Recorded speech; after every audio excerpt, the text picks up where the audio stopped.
Pozdravljeni! Zopet smo tu za naš običajni komentar novic iz sveta Formule 1.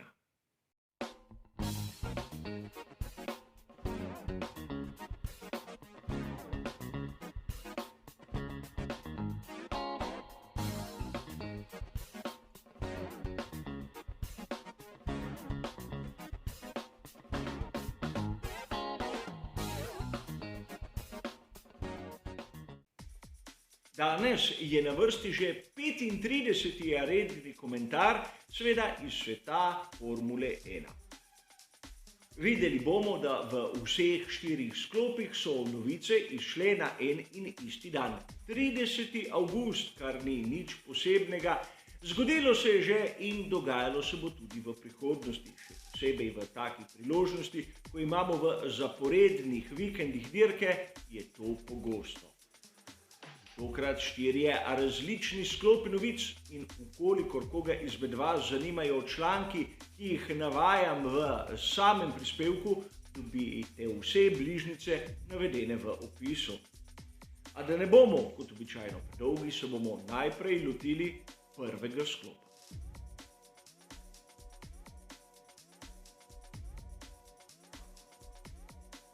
Marsikdo izmed vas je verjetno zasledil novico, da Mick Schumacher bo prekinil sodelovanje s Ferrari Driver Academy. Prvi so članek objavili na spletnem portalu motorsport.com, ampak sledili so jim mnogi, vam samo 2 primera. Spletno stran italijanske revije Autosprint ter znani vir za ljubitelje skuderije Ferrari, Scuderia Ferrari. A tudi v slovenščini je bilo mogoče zaslediti to novico. Težava je v tem, da pri motorsport.com so samo napravili nek povzetek vseh dogodkov, ki so se zgodili v preteklih dneh. Da bi Mick Schumacher objavil, da ne bo podaljšal pogodbe s Ferrari Driver Academy, no ja, to se ni zgodilo. In tudi obratno, da bi pri Ferrariju dali kakšno izjavo. Motorsport.com le sklepajo, da se bo pogodba med Schumacherjem ter Ferrarijem iztekla seveda konec koledarskega leta. In zato imajo seveda osnove.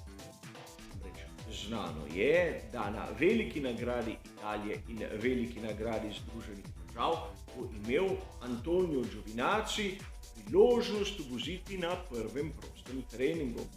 In to že nekako nakazuje, kdo bo na tistem sedežu poleg Magnusena v naslednji sezoni.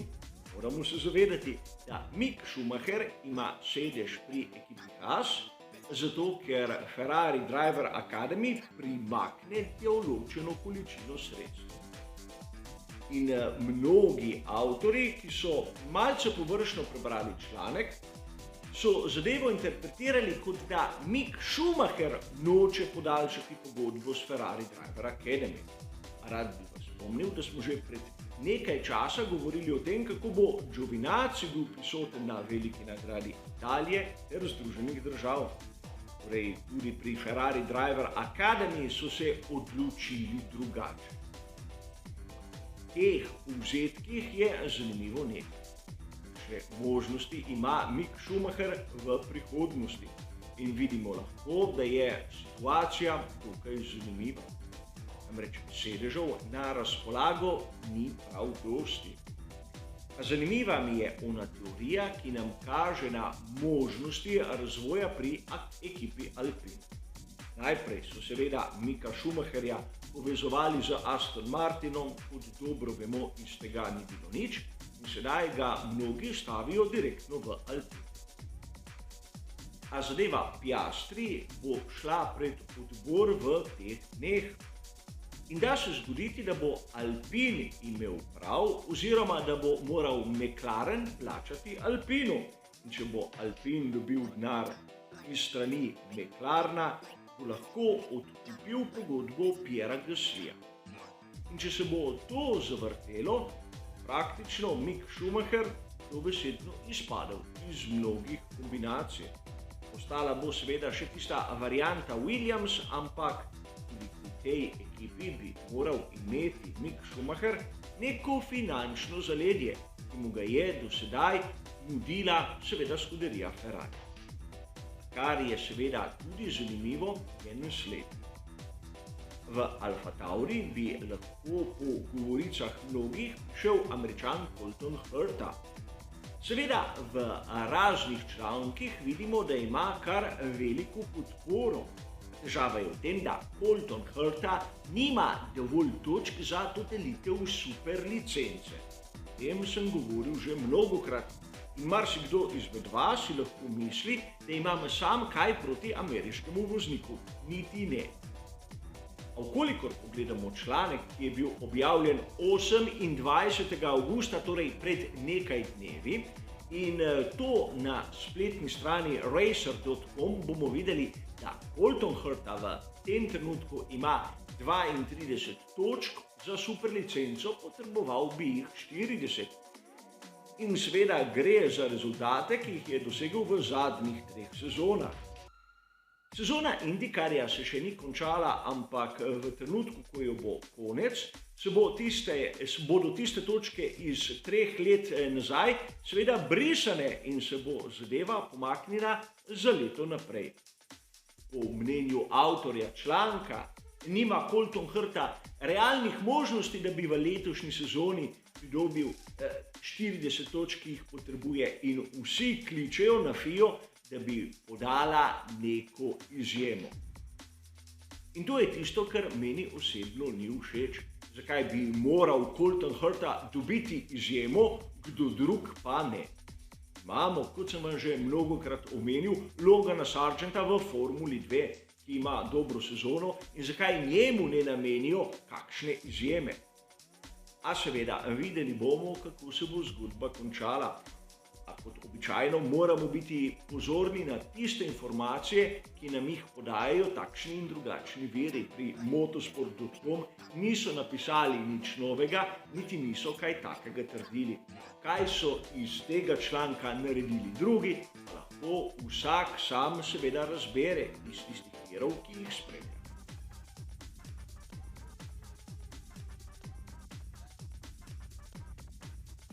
V našem drugem sklopu se bomo pa ustavili pri izjavi Matije Binota.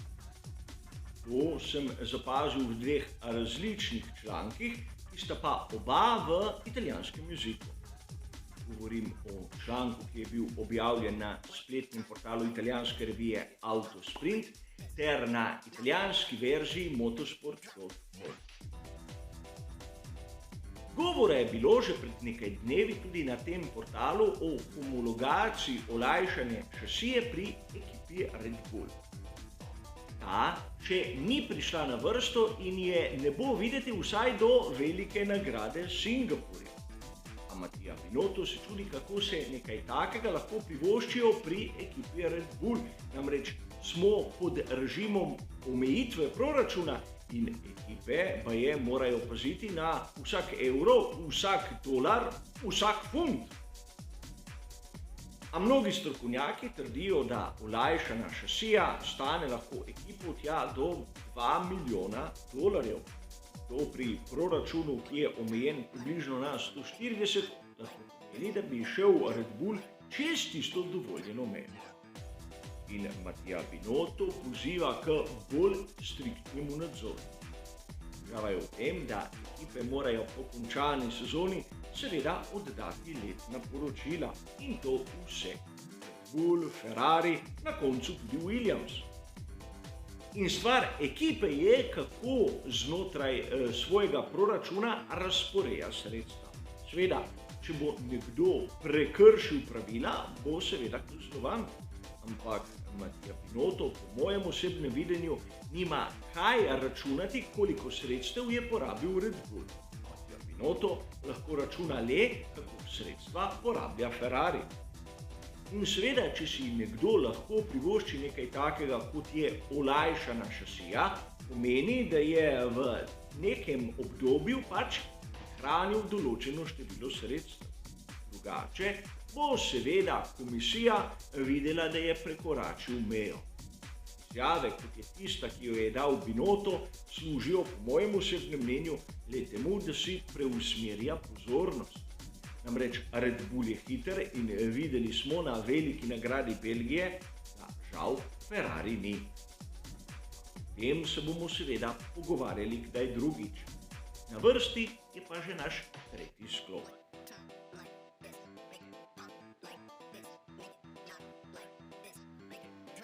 Na spletnem portalu GP Blog smo lahko zasledili izjemno zanimivo izjavo Tota Wolffa. V članku navajajo, da pri Mercedesu seveda razmišljajo o tem, s kakšnim konceptom bodo šli v razvoj novega bolida za prihajajočo sezono 2023.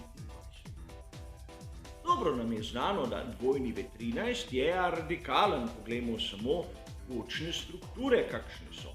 Nihče drug ni posnemal tovarniške ekipe Mercedes in verjetno tudi s kakšnim razlogom.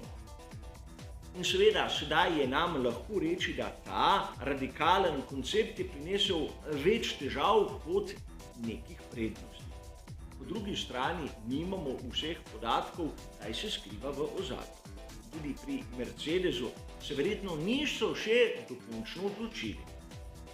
A treba je povedati nekaj, ukolikor se pri tej ekipi odločijo spremeniti koncept in narediti bolid recimo s temu bolj konvencionalnimi bočnimi strukturami, bodo, kar se tiče samega razvoja, v zaostanku najmanj 12 mesecev. In to se da odraziti tudi v izpopolnjenosti bolida v naslednji sezoni. A odločitev je njihova. Treba je pa poudariti nekaj. Sedaj pričakujem, da bomo lahko v raznih virih zasledili novico, kako so pri Mercedesu morda celo ustavili razvoj na dvojni V13. In seveda, svoje novica drži. Namreč v začetku septembra se vse ekipe odločijo, da bodo prenehale z razvojem aktualnih bolidov. Namreč koncentrirati se morajo na projekte naslednje sezone, če jih seveda hočejo izdelati tam do začetka marca. Zato sedaj v teh zadnjih tednih nekako še popravljajo zadnje malenkosti, nato bodo tiste aerodinamične komplete dali v izdelavo. To bo moralo zadoščati seveda do konca sezone. A ne samo pri Mercedesu, pri vseh, pri Ferrariju, Red Bullu in Williamsu konec koncev. Zato moramo biti pozorni na novice, ki nam jih nekateri podajajo. Seveda, resnične so v večini primerov, ampak povedane na tak način, da si lahko mi navdušenci mislimo kaj drugega. Pojdimo še k zadnjemu sklopu.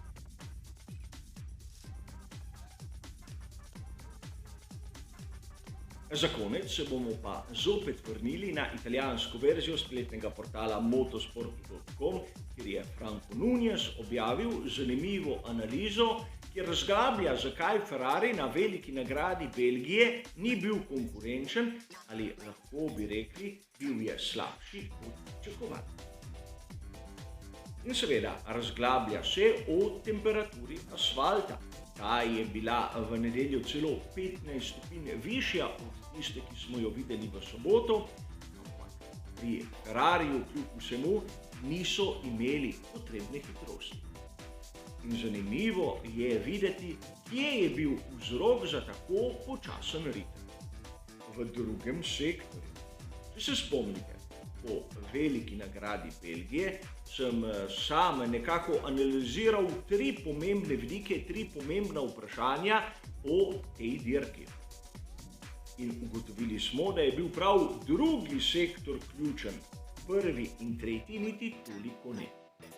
In marsikdo si sedaj lahko misli, da sem sam prebral članek Franca Nuneza in ga nekako predelal.